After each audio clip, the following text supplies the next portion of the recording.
tempo, e assim, sem mais delongas, a gente vai continuar de onde a gente parou. A gente vai começar hoje a partir do capítulo 4. Eu não vou ler todo o capítulo 4, mas apenas aquilo que é mais consegue expressar melhor o que está no capítulo 4.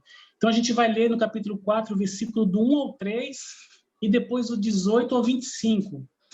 E aí eu vou começar aqui. Wiclas, se você puder já começar a colocar aí os slides, eu agradeço. Mas eu vou ler aqui com vocês, tá bom?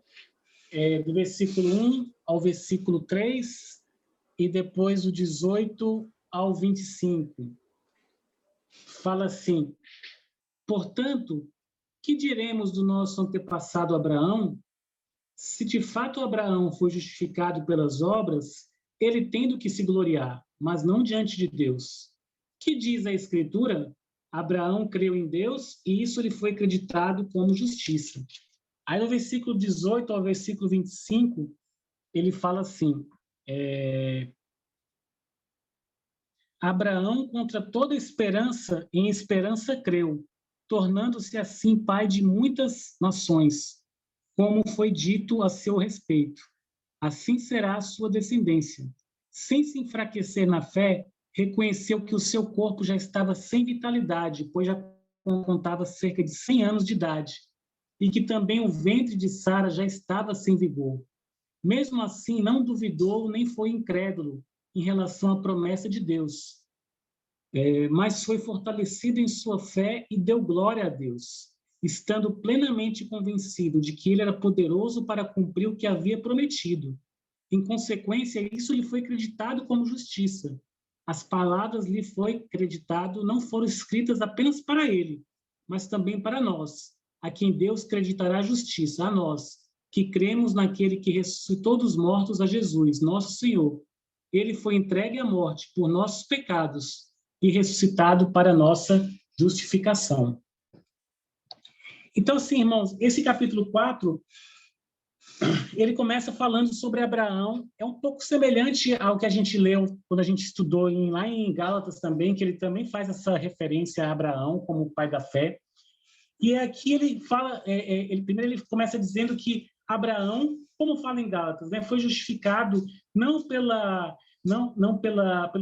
lei, mas ele foi justificado quando ele ouviu a promessa de Deus, e pela promessa de Deus ele creu. Ele creu que ele seria o pai de muitas nações, né? E é nisso que Abraão se prendeu, se apegou, e por isso ele se tornou o pai de muitas nações. E o que chama a diferença desse capítulo em relação a Gálatas é quando ele coloca a partir do versículo 18 até o 25, quando ele diz o seguinte, que Abraão, sem olhar para si mesmo, porque ele já tinha quase 100 anos de idade, e aí a Bíblia quer fazer um paralelo com a gente, no sentido assim, poxa, Abraão tinha quase 100 anos, ou seja, ele não tinha, é como se ele, na verdade, já não tivesse mais forças para ter um filho, né? É como se ele já tivesse até praticamente morto, ele não teria mais capacidade, de uma forma humana, de gerar a sua descendência. E o que é legal nessa escritura é porque ele fala que, mesmo assim, Abraão, não olhando para si mesmo, mas olhando para a promessa de Deus, ele creu, e isso lhe foi acreditado como justiça. E Deus, na verdade, e essa passagem, a gente pode fazer um paralelo com a nossa própria vida, como se ele falasse assim, mesmo nós, assim como Abraão estava morto, no sentido, estava quase morto fisicamente, nós também estávamos mortos aos olhos, por causa dos nossos pecados. Mas ainda assim, pela fé em Cristo, Cristo foi gerado através das nossas vidas. Deus gerou em mim o próprio Filho dele, e assim eu devo viver com base nessa fé, né, que Cristo habita em mim, porque Deus gerou o seu próprio Filho em mim. Né? Então, é um paralelo que Paulo faz com a vida de Abraão, com a nossa própria fé. É como se ele dissesse, não fiquem voltados para vocês mesmos, porque vocês realmente vocês vieram de um passado de pecado, mas isso não é suficiente para limitar o poder de vocês, porque Deus gerou o seu Filho, Jesus Cristo, através da vida de vocês, e isso é gerado a partir do momento que vocês creem no que ele fez por vocês. A fé em Cristo me dá essa capacidade de acreditar que ele vive através da minha vida. E aí a gente só precisa ter fé para que ele possa viver por meio de mim. Eu lembro, irmãos, que é interessante que muitas vezes a gente aprende muito com as crianças sobre fé. Eu lembro quando eu era criança, eu gostava muito de assistir um filme do Super-Homem. E quando eu terminava o filme do Super-Homem, eu ficava tão empolgado com a figura do Super-Homem que eu simplesmente acabava o filme, eu amarrava nas minhas costas uma toalha, eu subia no sofá e eu dava um pulo do sofá, porque naquele momento eu me via como Super-Homem, ou seja, a minha fé, né, é que eu realmente era o Super-Homem. E o que eu vejo é o quanto a gente precisa ter essa fé de uma criança, uma fé que acredita de todo o coração do que Deus fez por nós, o que Deus fez através das nossas vidas, ou seja, que realmente o Filho dele habita em nós, que ele vive através das nossas vidas. E o que a gente precisa é apenas viver de acordo com essa convicção. Mas avançando mais um pouco, porque a gente vai precisar ser bem objetivo hoje, eu queria ler com vocês agora Romanos capítulo 5. E eu vou ler com vocês agora Romanos 5, versículo 20. Romanos 5, 20, ele fala assim: a lei foi introduzida para que a transgressão fosse ressaltada, mas onde aumentou o pecado, transbordou a graça, a fim de que, assim como o pecado reinou na morte, também a graça reine pela justiça, para conceder vida eterna, mediante Jesus Cristo, nosso Senhor. Essa é uma escritura que Paulo está abordando uma das facetas da graça, que a gente até comentou no nosso primeiro encontro, que é a superabundância. Quando Paulo fala assim, porque onde aumentou o pecado, transbordou a graça, ou seja, a graça superou, ela foi além do pecado, né? Na capacidade de perdoar e nos justificar diante de Deus, independentemente do que o pecado fez nas nossas vidas. E pela fé, eu ativo essa graça na minha vida. Mas aí Paulo, quando ele trata desse assunto da superabundância, da graça nesse aspecto da superabundância, ele faz questão, logo no próximo capítulo, no início do capítulo 6, a gente vai ler o versículo 1 e 2, ele fala algo para fazer uma espécie de um contraponto. Eu vou ler aqui com vocês Romanos 6, versículo 1 e 2. Que diremos então? Continuamos pecando para que a graça aumente? De maneira nenhuma. Nós, os que morremos para o pecado, como podemos continuar vivendo nele? Então, Paulo está dizendo, ele está, na verdade, aqui jogando luz sobre esse assunto. Porque as pessoas muitas vezes falam, mas se a graça, ela sempre vai além do pecado, não seria razoável a gente pensar que, por mais que a gente peque, a graça, por ser maior, não daria para nós sempre um crédito diante de Deus, mesmo que eu deliberadamente pecasse contra Deus? Por a graça ser maior, ela não me daria um crédito diante de Deus? Ela não me daria um salvo-conduto para que eu sempre pudesse licença para pecar, tipo um 007 de licença não para matar, mas para pecar? E esse é um assunto que Paulo trata bastante na carta, principalmente no capítulo 3, a gente não vai comentar tudo agora, porque não vai dar tempo, mas ele quer, na verdade, fazer a gente refletir sobre isso. E aí o que Paulo quer deixar claro, e a gente pode ler tanto no capítulo 5 como no capítulo 6, a conclusão que Paulo chega é que a graça, quando ela é verdadeiramente recebida pela fé em Cristo, é impossível que ela não transforme as nossas vidas. É impossível que ela não transforme aquele que foi beneficiado por receber dessa graça. E aí, assim, essa pessoa ela vai ser transformada e aí ela vai ter uma nova vida. Então, o que Paulo quer deixar muito claro é que a graça verdadeiramente recebida, ela de forma poderosa, ela vai transformar a vida da pessoa. E não há como. Se a pessoa realmente não for transformada, é porque ela não entrou em contato com a graça de Deus. Fazendo uma comparação, como a gente falou semana passada, quando eu dei o exemplo daquela história que eu até contei para vocês da Bela e da Fera. Né? A Bela e a Fera. A Fera, ela se encontrou com a Bela, que foi para o castelo, e aí eles começaram a fazer uma grande amizade. E a Fera só tinha coisas ruins para mostrar. Mas ao longo da vida dela, dos relacionamentos que ela teve com a Bela, por ele ser tão bem tratada, a Fera ser tão bem tratada, pouco a pouco ela foi sendo transformada. Pouco a pouco a Fera foi sendo transformada em algo melhor. Ou seja, o amor que a Bela apresentou à Fera fez com que ela, pouco a pouco, se transformasse. E como na história conta, ele quebrou, aquele feitiço foi quebrado e ele se tornou um príncipe. Mas o que eu quero assim ressaltar é o quanto Paulo ele destaca esse ponto, que a graça recebida ela realmente faz uma mudança nas nossas vidas. É impossível que ela não nos transforme. O próprio Paulo fala em Romanos 1, versículo 5, ele fala o seguinte: por meio dele, no caso Cristo, e por causa do seu nome, recebemos graça e apostolado para chamar dentre todas as nações um povo para a obediência que vem pela fé. E aí ele continua, e vocês também estão entre os chamados para pertencerem a Jesus Cristo, a todos os que em Roma são amados de Deus e chamados para serem santos. Então, Paulo está falando que no momento em que a gente recebe a graça de Deus, ela nos transforma.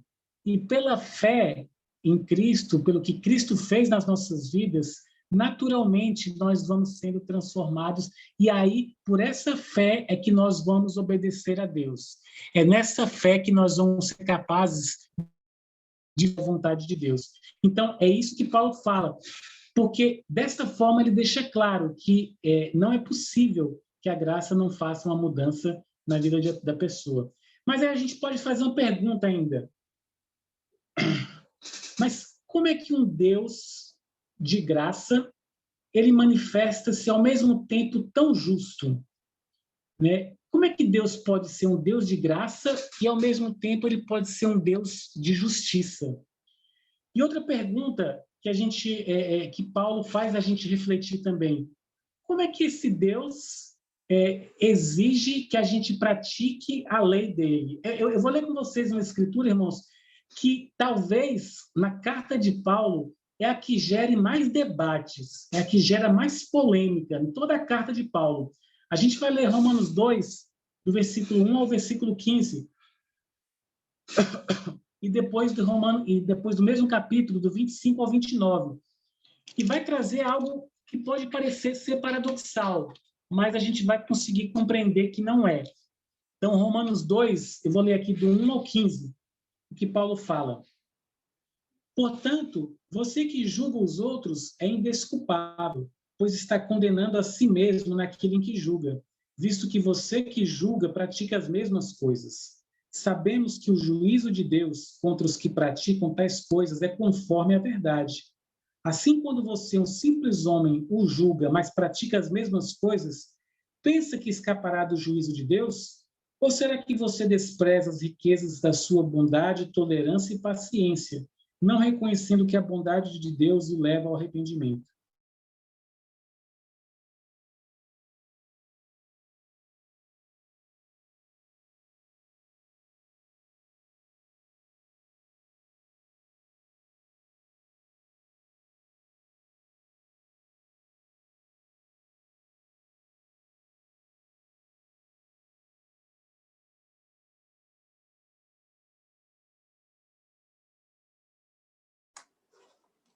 Glaucio, a gente perdeu a sua voz. Você está nos ouvindo?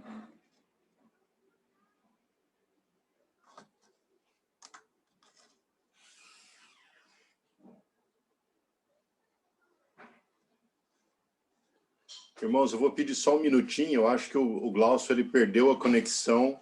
Aí deve estar tentando voltar. Então, só vou pedir um minutinho de paciência até ele retornar, tá bom? Só um instante.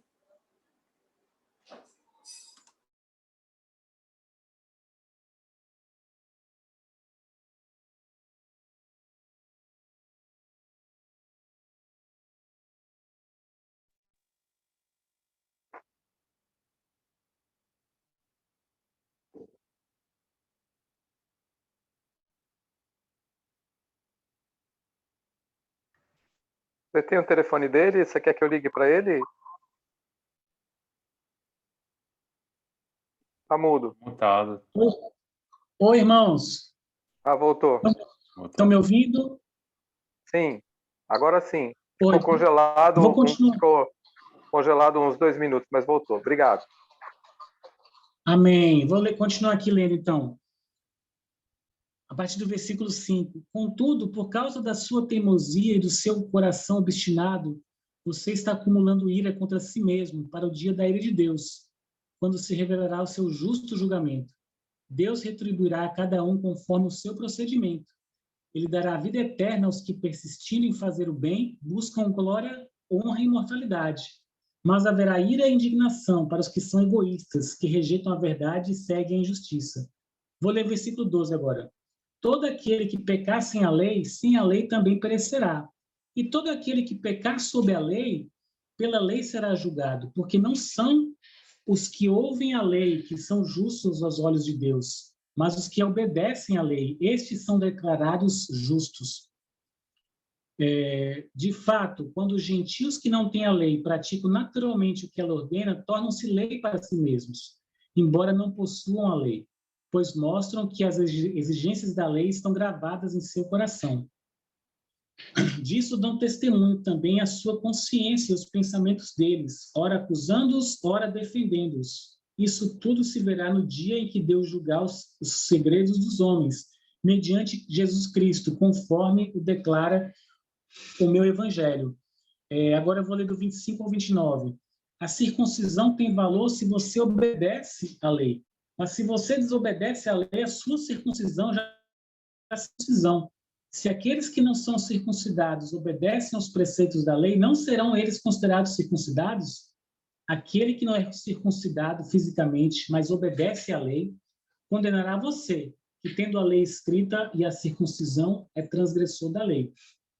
Não é judeu quem o é apenas interiormente, nem é circuncisão que é meramente exterior e física. Não, judeu é quem o é interiormente.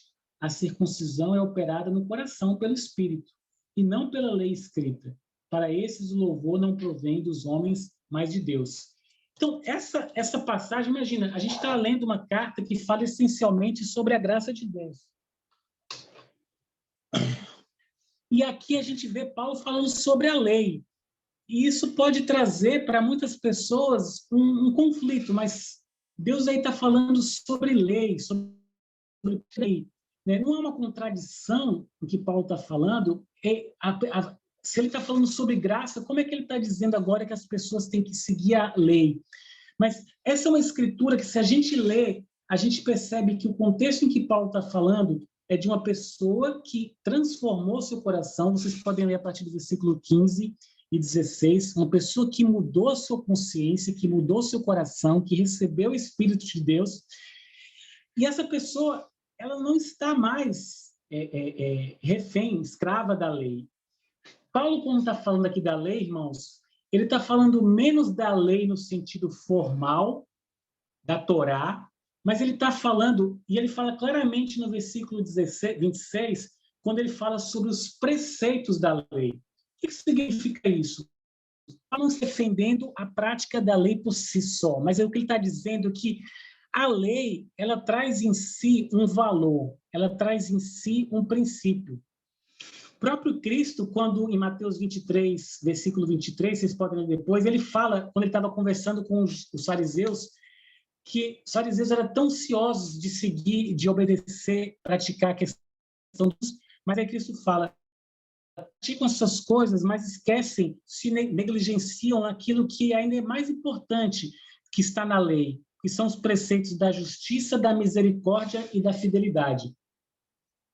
E o que Paulo está dizendo, então? Paulo usa a mesma expressão, preceito. Ou seja, o espírito da lei, quando a lei foi criada por Deus, lá na Torá, ela tinha dentro de si uma finalidade, seja de divulgar a bondade, a pureza, a misericórdia, a paciência. E ele está dizendo que a lei escrita, formal, que foi colocada lá na Torá, ela realmente perdeu o sentido. Não há sentido mais a gente praticar a circuncisão, não há sentido mais a gente oferecer animais, como se era oferecido lá em Levítico. Mas ele está dizendo que a lei, além disso, que estava vinculada a um determinado contexto, ela tem os preceitos de Deus, né, que são os preceitos da bondade, da justiça, do amor, da misericórdia. E, em relação a isso, a lei continua, sim, vigendo. Somos transformados em Cristo pela fé. Quando Cristo passa a viver a partir das nossas vidas, essa lei está gravada nos nossos corações. E nós devemos viver com de Deus, como o próprio Cristo fala, da justiça, da misericórdia, da fidelidade, do amor, e por aí vai. Então, quando a gente entende dessa forma, a gente percebe que Paulo não está aqui defendendo circuncisão, não está defendendo o sábado, não está defendendo as práticas de ofertas lá do passado, de oferecer animais, mas ele está falando sobre o sentido verdadeiro da lei, aquilo que o tempo, que é atemporal, né, que realmente são os valores que Deus quer revelar para nós. E aí,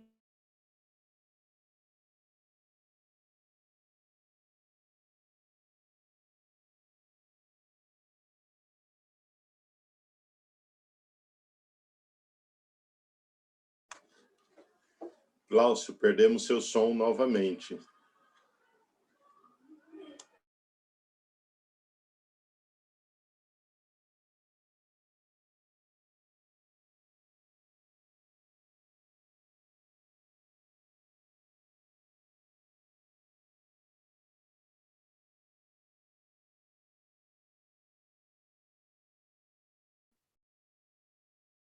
E fica falando de graça, vai que é arrebatado, né, Sérgio?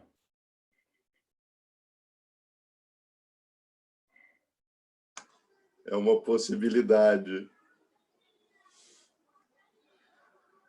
Realmente acho que hoje ele está com um problema na conexão, mas ele já deve estar voltando. Só um minutinho, gente.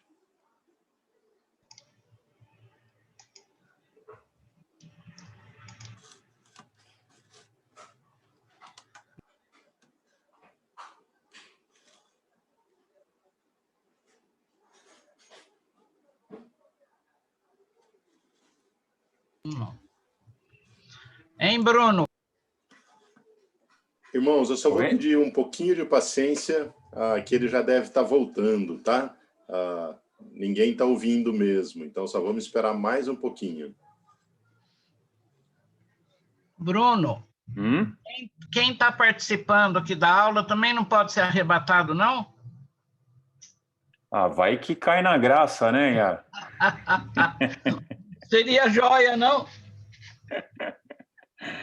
É. Oi, Yara, que saudades. Oi, quem está falando comigo aqui? Maria Regina. Oi, bem, mas não estou te vendo. Oi, voltou. Peraí. Oi, irmãos, está um pouco difícil aqui, viu? Está caindo com frequência. Estão me ouvindo agora? Se alguém puder dar um joinha. Estamos sim, Glaucio, pode continuar. Amém, obrigado. Então, é nesse sentido que Paulo fala sobre seguir a lei. É no sentido de a gente seguir, não ela formalmente, mas no seu preceito, naquilo que ela está, na finalidade para a qual a lei foi trazida, como a gente colocou. Então, a minha fé em Cristo, ela me habilita a viver conforme a justiça de Deus e conforme os preceitos de Deus. Então, é nesse sentido que Paulo coloca no capítulo 2, que é uma das passagens mais polêmicas dessa carta, mas que quando a gente entende dessa forma,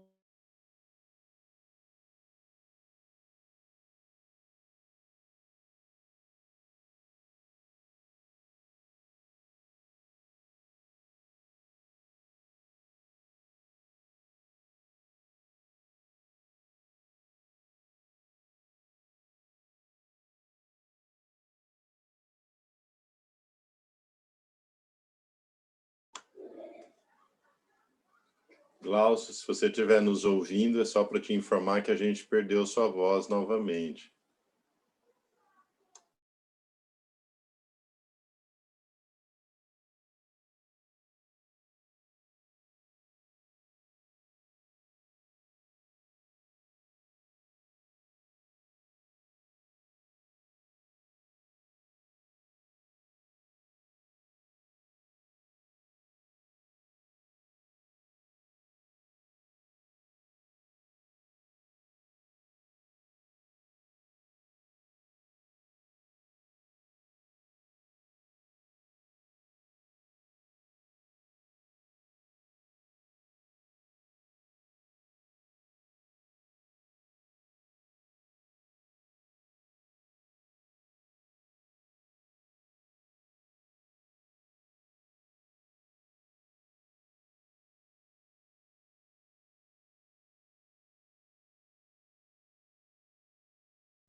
Estou achando que aquela chuva que caiu aqui em São Paulo chegou lá na Bahia.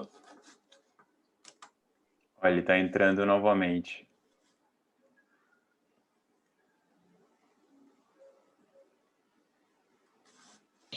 Oi, irmãos.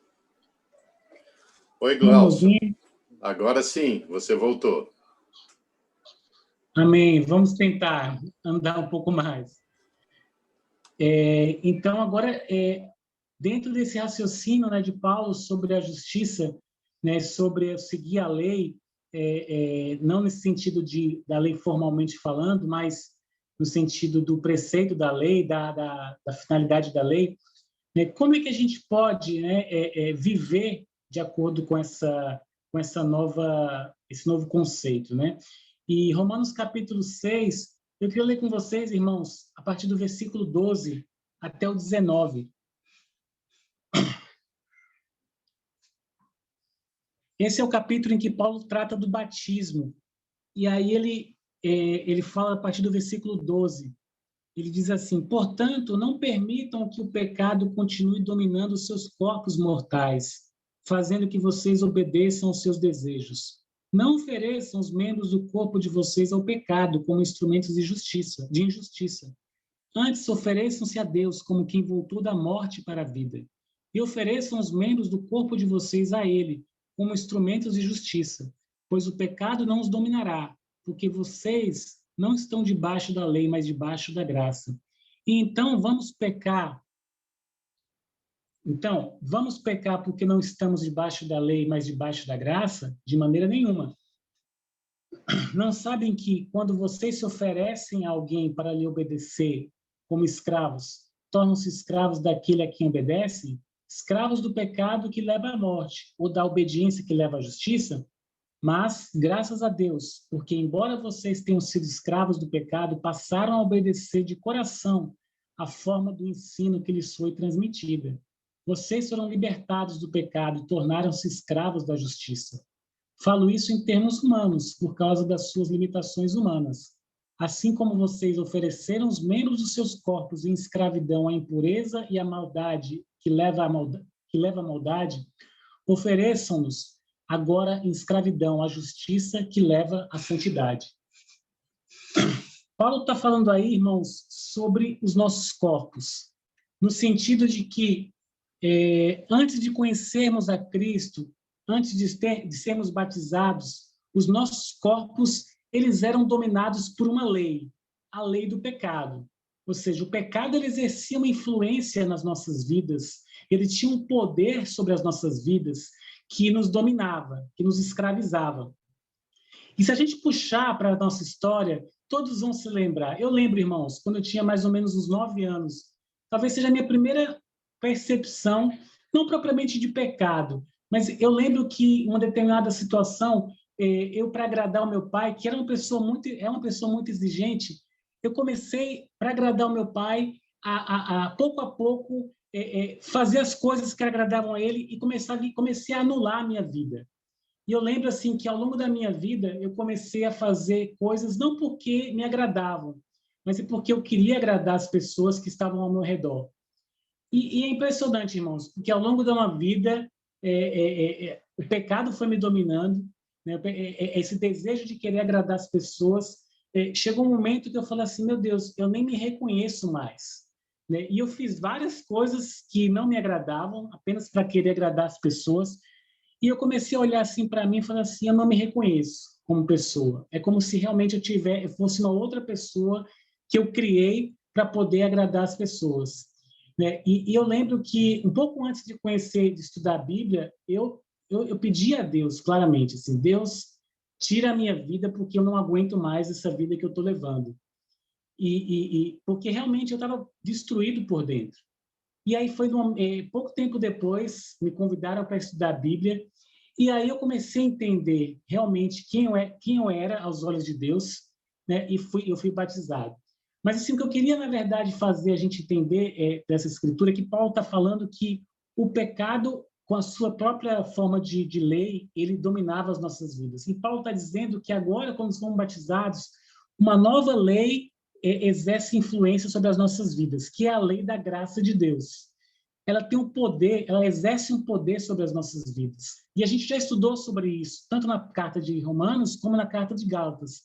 Quando a gente fala sobre a ressurreição de Cristo, poder da ressurreição, poder do Espírito Santo, que exerce sobre as nossas vidas, e é isso que realmente está nos guiando agora, que está nos direcionando. Mas aí Paulo, no capítulo 6, depois ele faz um link, a gente vai pular agora para o capítulo 12, porque Paulo quer deixar muito claro que quando a gente vivia no pecado, a gente vivia apenas para nós mesmos. Mas agora, quando a gente se tornou realmente, pela graça de Deus, uma nova pessoa, uma nova criatura, a gente só vai conseguir exercer essa graça na comunidade.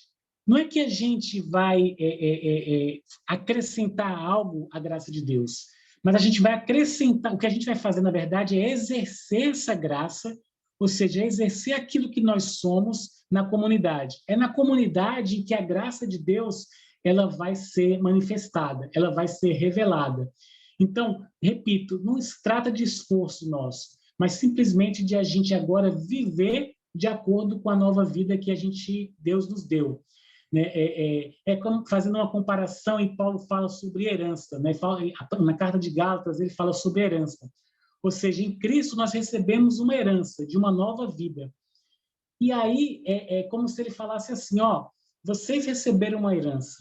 E alguém, quando recebe uma herança, o que ela quer fazer com essa herança? Ela vai ao banco sacar aquele dinheiro para ter uma nova vida, para viver conforme aquela herança permite que ela viva. Só que isso só pode ser vivido verdadeiramente na comunidade, na igreja, né? Entre os irmãos. E é isso que ele quer destacar a partir do capítulo 12. Desculpa estar avançando um pouquinho, mas é por causa do tempo e dessas quedas que acabaram fazendo com que eu tivesse um pouquinho mais ligeiro nos meus comentários. Mas a gente vai ler agora Romanos 12, do versículo 1 ao versículo 8, irmãos. Aqui é o link que Paulo faz, o 6 com 12. E aí a gente vai ler do versículo 1 ao versículo 8. Paulo fala assim, portanto, irmãos, rogo-lhes pelas misericórdias de Deus, que se ofereçam em sacrifício vivo, santo e agradável a Deus. Este é o culto racional de vocês. Não se amodem ao padrão deste mundo, mas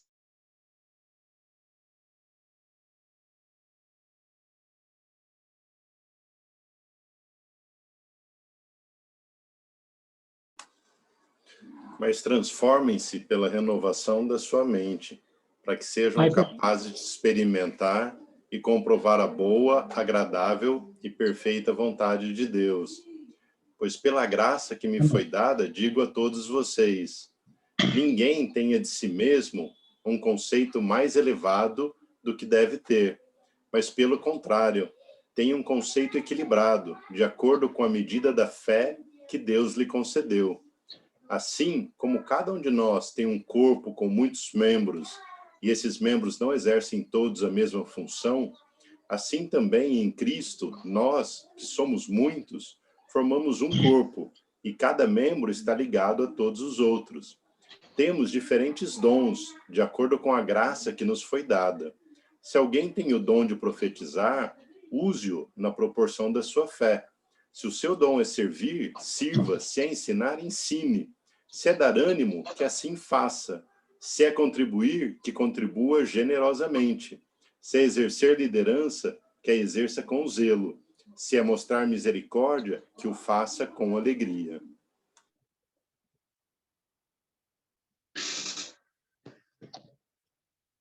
Amém. Obrigado, Sérgio. Vocês estão me ouvindo? Sim? Sim.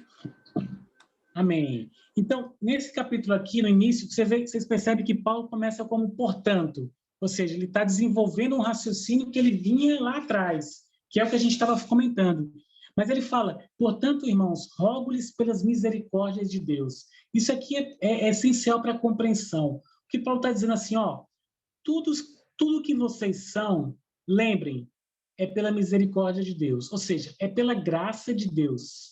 Vocês se tornaram em Cristo, pela fé que vocês têm em Cristo, vocês se tornaram uma nova pessoa. Vocês ganharam uma nova vida. Isso não tem nada a ver com vocês. Isso não tem nada a ver com a capacidade de vocês, com a dignidade de vocês. Ou seja, vocês não acrescentaram absolutamente nada.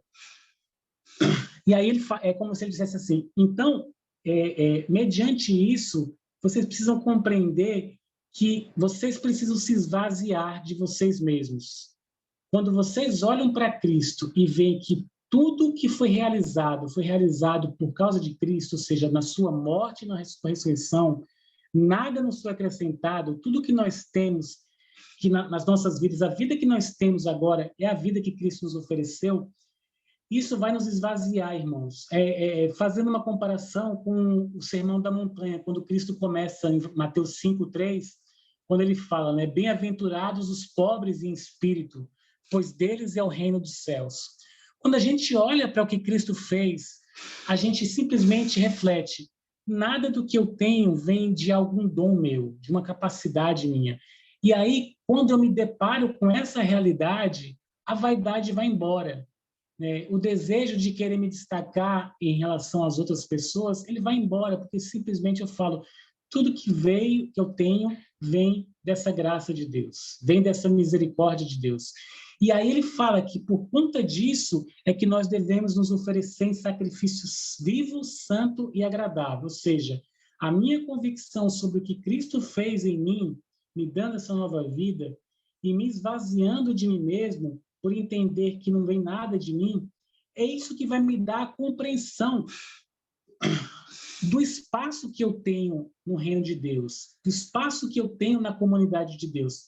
Na medida em que eu me esvazio, Deus me preenche. E aí, ele vai me revelar quem eu sou aos olhos dele e como ele quer me usar e que dom ele separou para mim. E o dom é nada mais do que mais um substituto, mais um sinônimo da própria graça de Deus. E aí, irmãos, eu vou estar em mais comunhão, em mais conexão com Deus. E aí, como ele fala no versículo 3,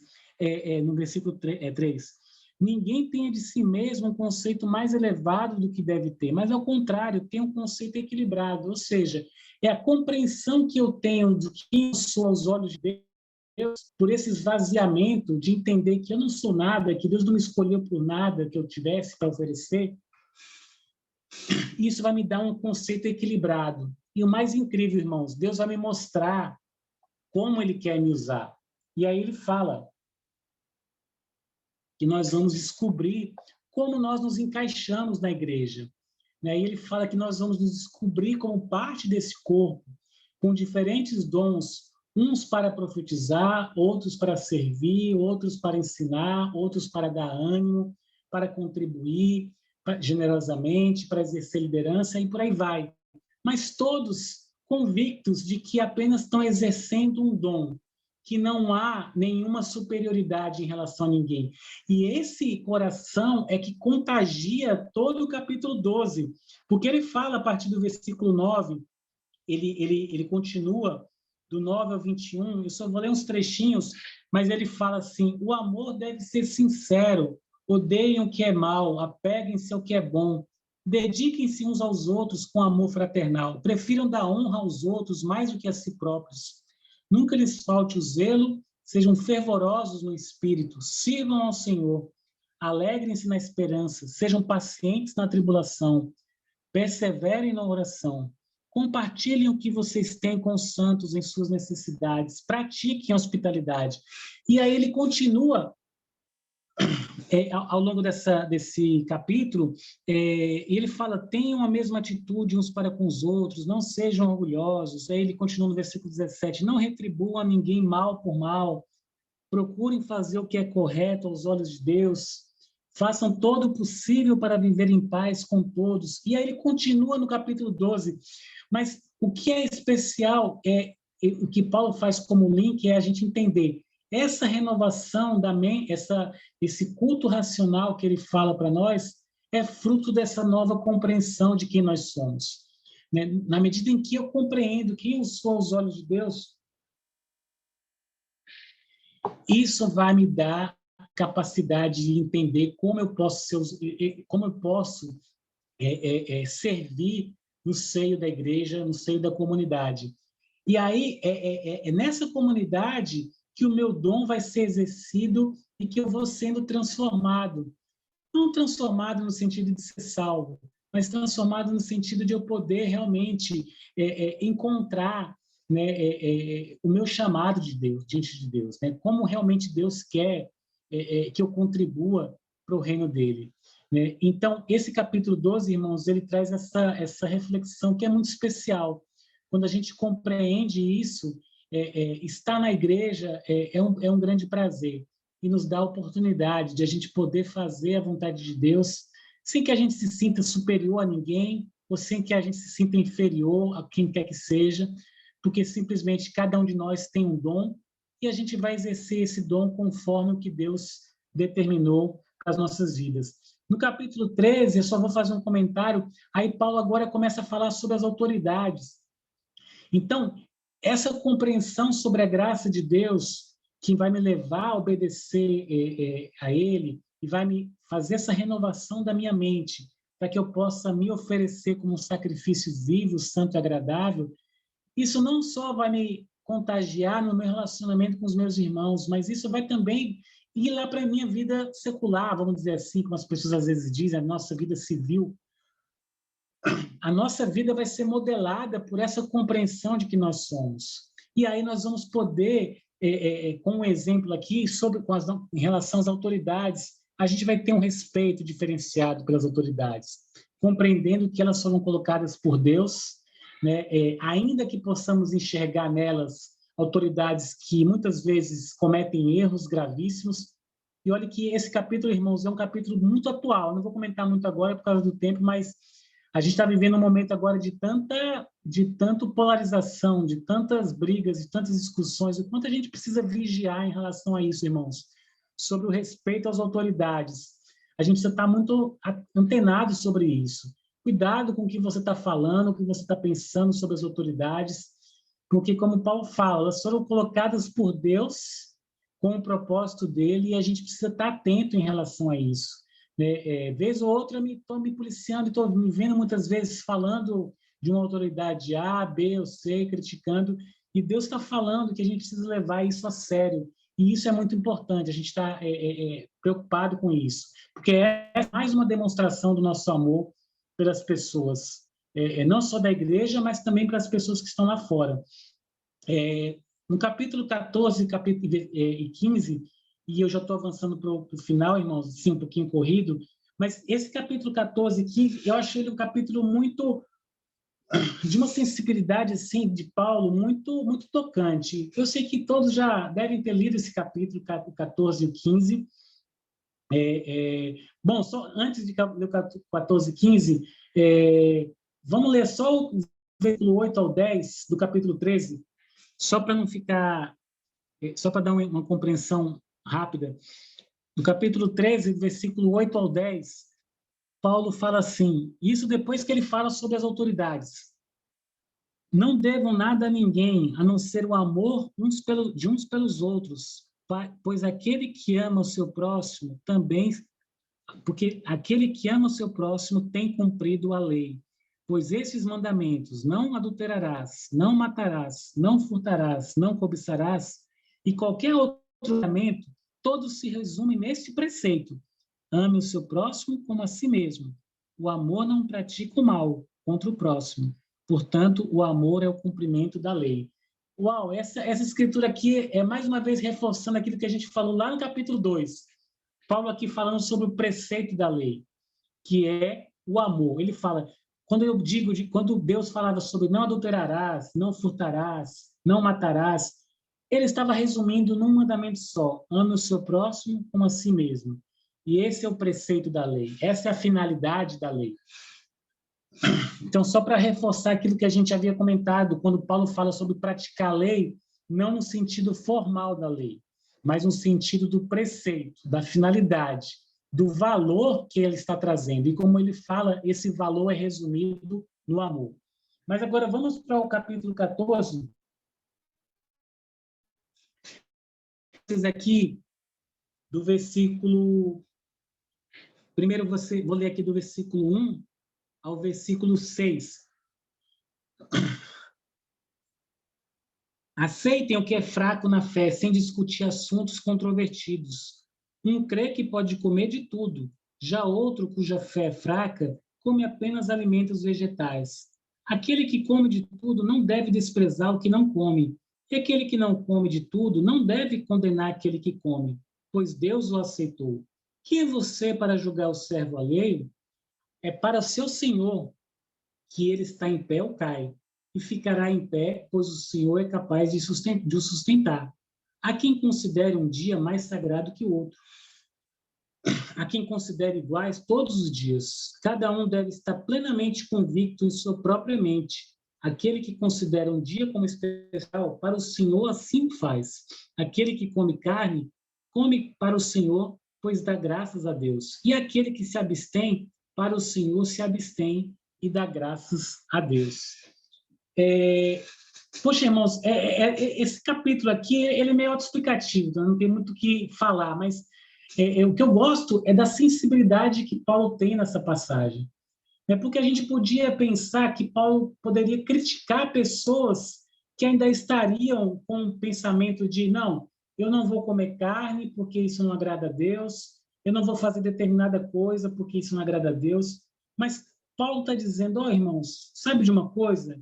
A gente precisa olhar para o irmão que, por exemplo, fala que não come determinados tipos de alimento, não pela prática em si, porque comer carne ou não comer carne, isso de fato não importa, porque, na verdade, nós ganhamos uma nova vida em Cristo, e toda a lei, todo aquilo que vinha do passado, ele já não tem mais esse poder sobre nossas vidas.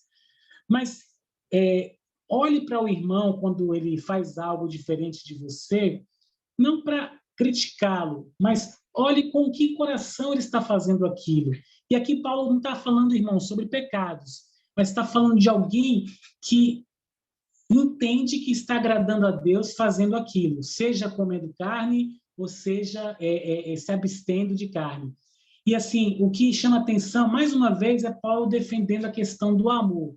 Quanto nós devemos amar os nossos irmãos, mesmo nas nossas diferenças.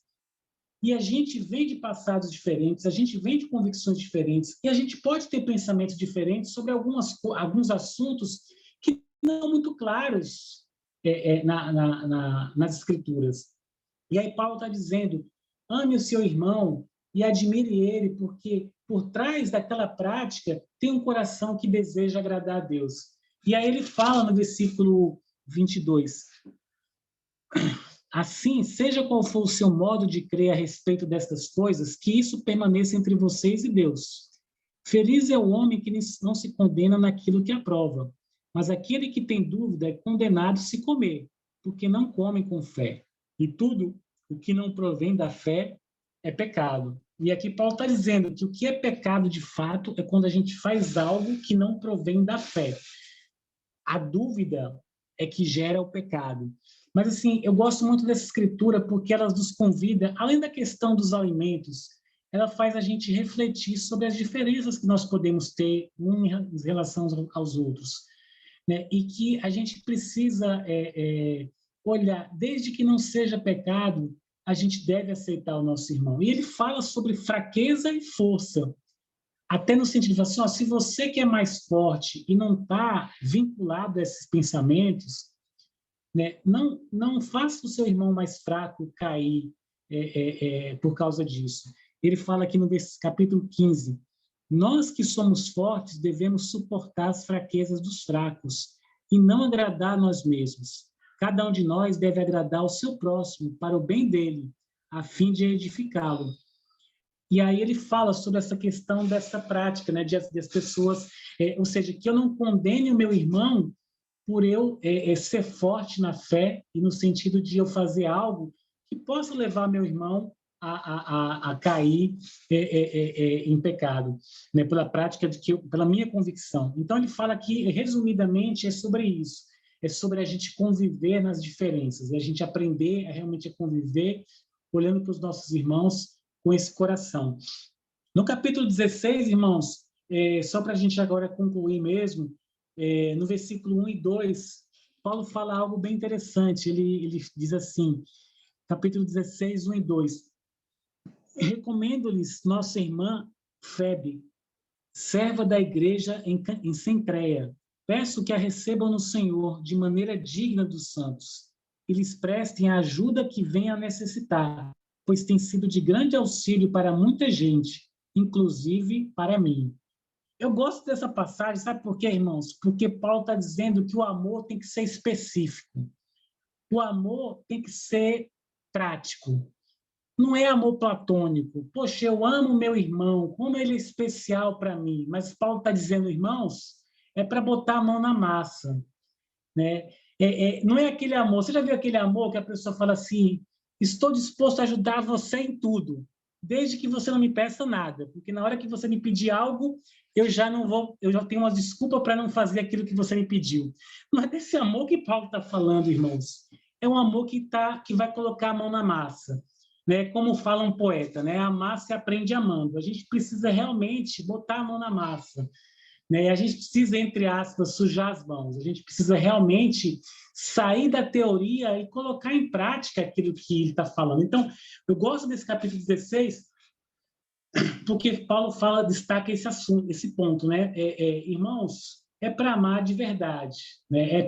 É como o próprio Tiago fala lá em capítulo 2, quando ele fala, né, que a fé ela deve ser realmente mostrada por meio das práticas, das nossas ações, porque senão ela não é fé.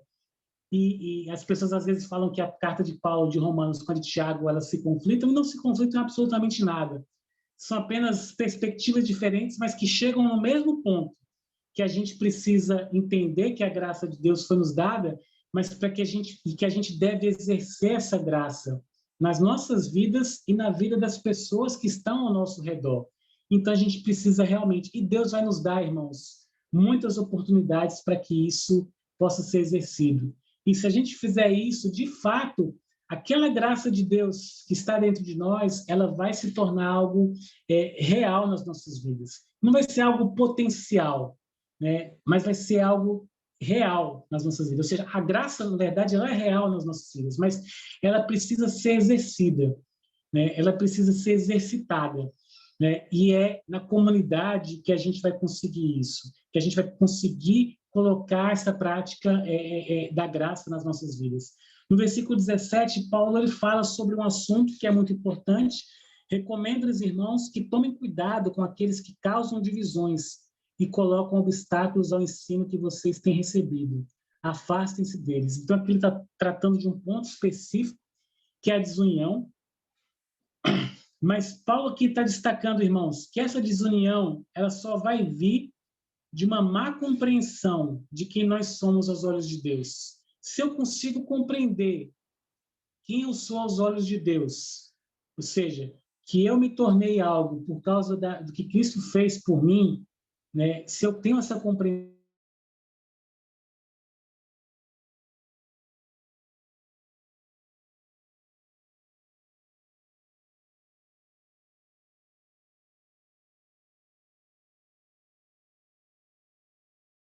deixar como mensagem é que esse é um assunto muito rico, né? O meu desejo foi de tentar assim despertar em vocês o desejo de conhecer mais esse assunto que é tão realmente maravilhoso, né? Que pode e deve transformar as nossas vidas na medida em que a gente procura compreender o que realmente é essa graça de Deus. E as cartas de Paulo, a gente leu duas delas, a carta de Gálatas e a carta de Romanos, elas nos dão uma visão muito profunda sobre esse assunto, sobre a graça de Deus, né? E que a gente possa realmente, nos nossos tempos com Deus, nas nossas devocionais com Deus, que a gente possa, de fato, procurar encontrar, né, esse tesouro tão maravilhoso que Deus está nos oferecendo, né? Então, a mensagem que Paulo coloca é essa: irmãos, vocês agora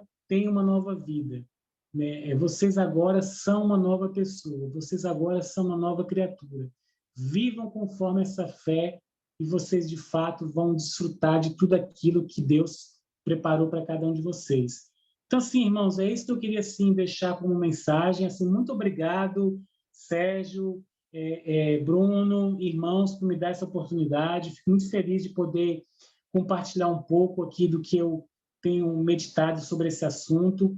Me perdoem pelas limitações, que eu reconheço que eu as tenho, mas assim, o que eu procurei realmente, assim, o meu desejo, se eu conseguir, incutir em vocês esse desejo de realmente buscar estudar mais esse assunto, né? Buscar compreender mais o quanto a graça de Deus realmente está aí para que a gente possa ter uma vida transformada e uma vida realmente de muita alegria, de muita plenitude.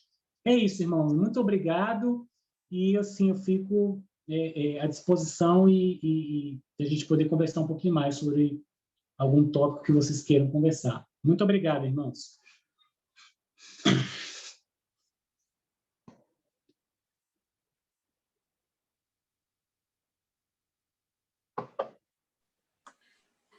Irmãos, fica aberto agora. Se alguém quiser fazer alguma pergunta ou um comentário, a gente tem uns minutinhos ainda que a gente pode usar aqui com o Glaucio, tá? Então, aproveitem.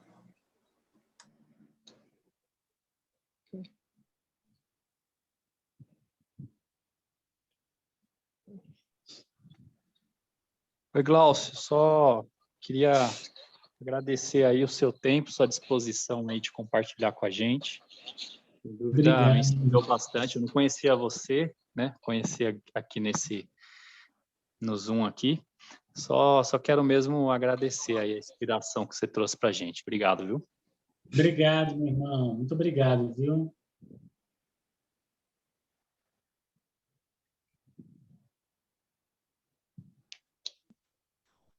Glaucio, boa noite. Eu queria muito agradecer a você por você compartilhar esse tema, que ele é tão desafiante, conflitante de a gente viver nos nossos dias, né? Porque a lei e a graça são duas coisas que são... Parece até ser contrária, né? Uma, você seguir a lei e aí seguir a graça, né? Mas acho que é um assunto importante, né? Porque ver o exemplo de Jesus, ver o exemplo de Paulo compartilhando, isso nos anima, né? A enxergar essa graça, né? Porque às vezes a gente vive assim no mundo que a gente vive pela lei, tanta coisa acontecendo, E às vezes é difícil a gente, em alguns momentos, enxergar a graça, né? Então, e a palavra de Deus nos mostra essa graça, né? Através da vida de Jesus, através do exemplo dos apóstolos. Então, muito obrigado aí por esse tempo, você compartilhar e se dedicar a compartilhar conosco, tá? Obrigado, meu irmão. Muito obrigado, irmãos. Obrigado, viu? Boa noite, Glaucio. Está escutando? Ô, William. Boa noite, meu irmão. Tô ouvindo. Tudo bom? Obrigado. Obrigado mesmo por você compartilhar. E a Epístola de Romanos, né, é algo assim incrível. Ela mostra o quanto entendermos sobre a graça, né, a misericórdia de Deus por nossas vidas. E ela também nos ensina muito sobre a prática da vida cristã diariamente, né?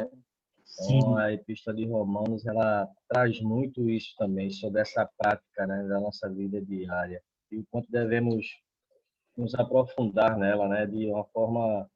Ver primeiramente a misericórdia de Deus por nossas vidas, a graça, o amor pelo qual incondicional por cada um de nós, e mostrando sempre que, por mais que façamos qualquer coisa, não se compara àquilo que Deus fez por nós, né? A graça de Deus é algo realmente que quebranta os nossos corações, né?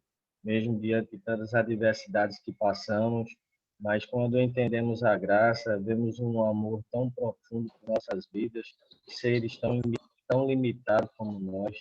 Isso traz para nós assim um profundo sentimento de gratidão, né? Quando olhamos para Cristo, vemos exatamente a realidade do amor de Deus por nossas vidas. Muito obrigado mesmo, viu, por compartilhar. Lamento só por ter entrado hoje. Infelizmente não pude entrar as outras vezes, mas é algo enriquecedor e aumenta a nossa fé. Obrigado, Glaucio. Obrigado, meu irmão. Muito obrigado, viu? Ô, William.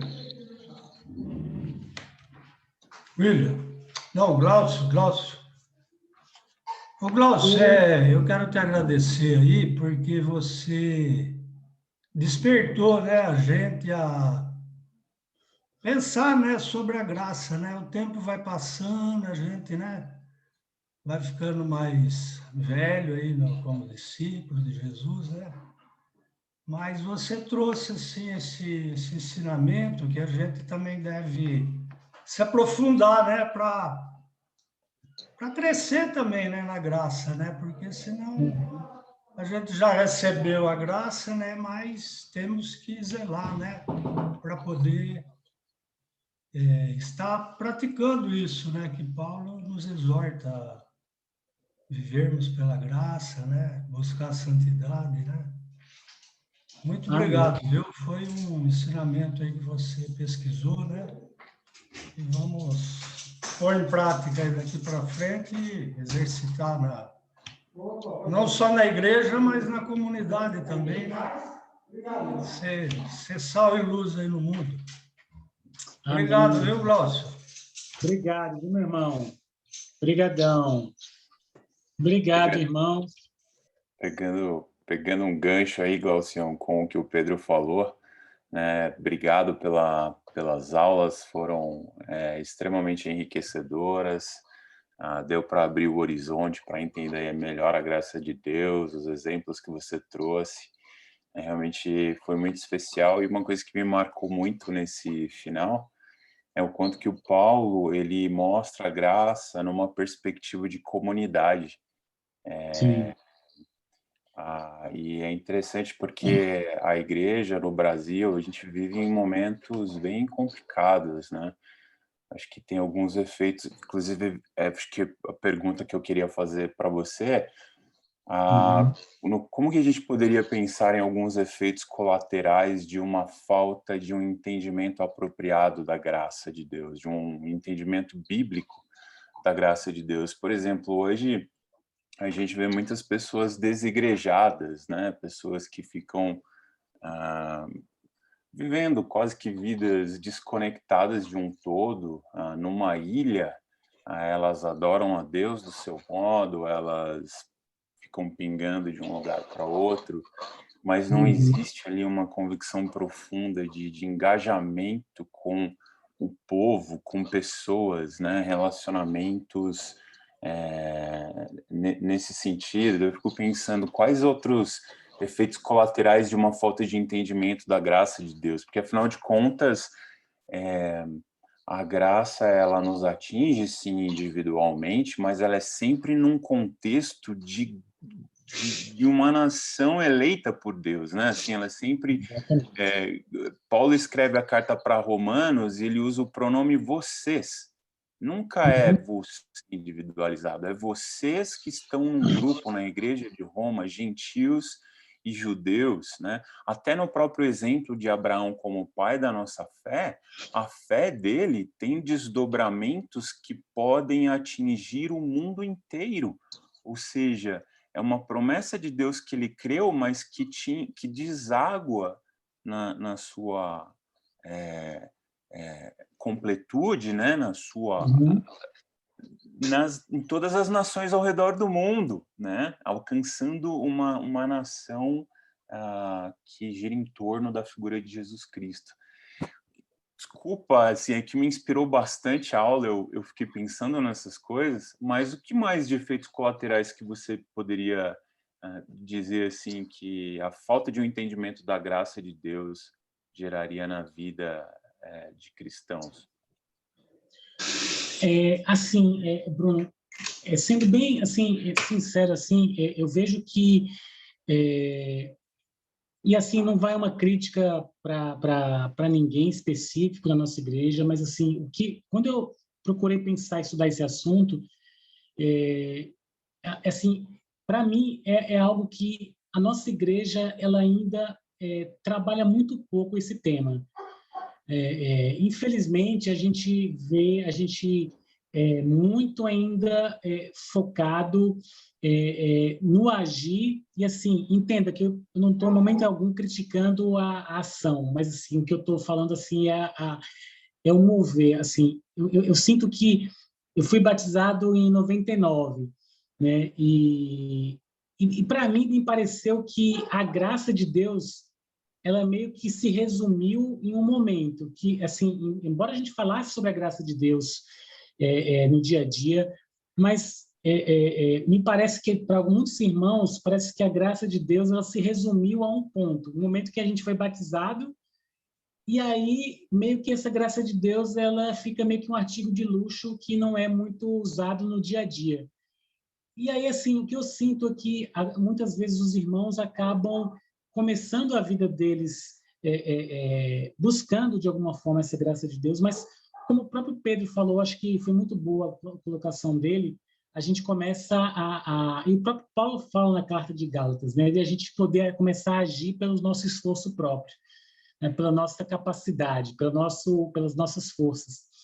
E assim, isso me preocupa muito, porque eu vejo que muitos irmãos, por não terem uma compreensão da graça de Deus profunda, alguns até de uma forma sincera procuraram, por algum momento, viver uma vida cristã. Eu não estou aqui para justificar quem saiu da igreja, não é isso, sim, mas assim, eu acho que essa pouca compreensão sobre esse assunto prejudicou muita gente. E às vezes as pessoas acabam até às vezes saindo da igreja com uma má compreensão da graça de Deus, e isso tem afetado a vida delas. Agora, sim, então, o que eu queria, assim, na verdade, que eu também quis trazer esse assunto, era no sentido de realmente despertar esse tema na nossa igreja, né? Eu penso, assim, que realmente o quanto a gente precisa trabalhar esse tema, que parece, às vezes, que para alguns irmãos ou para muitos irmãos, tratar desse assunto pode passar a imagem de que agora as pessoas vão viver uma vida de qualquer jeito, uma vida cristã em que elas não vão mais precisar agradar a Deus, que elas não vão mais precisar se dedicar a dar o melhor para Deus. E é exatamente o contrário, né? Pelo contrário, a compreensão da graça de Deus vai nos dar a capacidade de fazer muito mais do que a gente vinha fazendo antes de compreender a graça. Porque, na verdade, agora é o agir de Deus que vai realmente mover a minha vida, é o Espírito de Deus que vai me mover.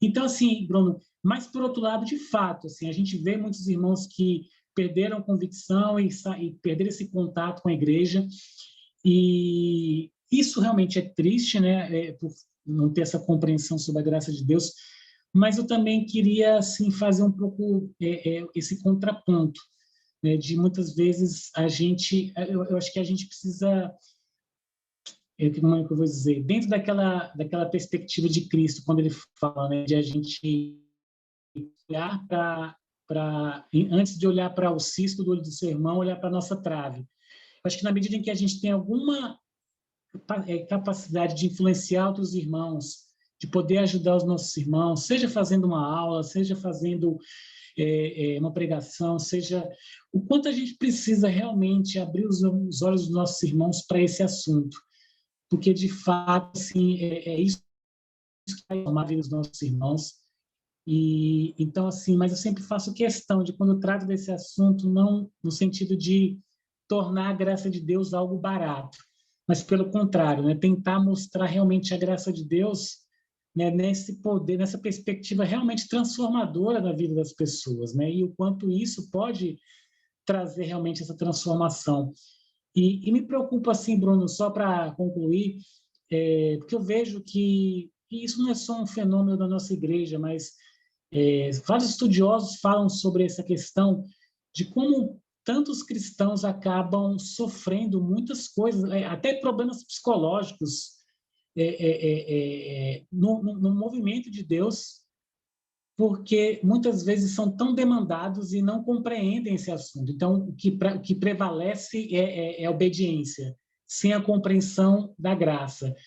E aí a gente sabe disso, a gente que é mais velho na fé sabe o quanto isso trouxe consequências terríveis para muitos irmãos, né, que muitos nem estão mais entre nós, né, e o quanto a gente precisa, e a gente tem que pedir para que Deus possa nos capacitar, né, a tratar desse assunto com a profundidade que deve ser tratada, né, e para que a gente possa ajudar, né, os nossos irmãos mesmo e a nós mesmos, né, nesse assunto, né, mas bom, é isso que eu penso, assim, sabe, Bruno? Não sei se eu consegui exatamente responder o que você estava falando, mas eu estou falando em cima da minha visão sobre esse assunto e até o que me levou a querer tratar desse tema, né?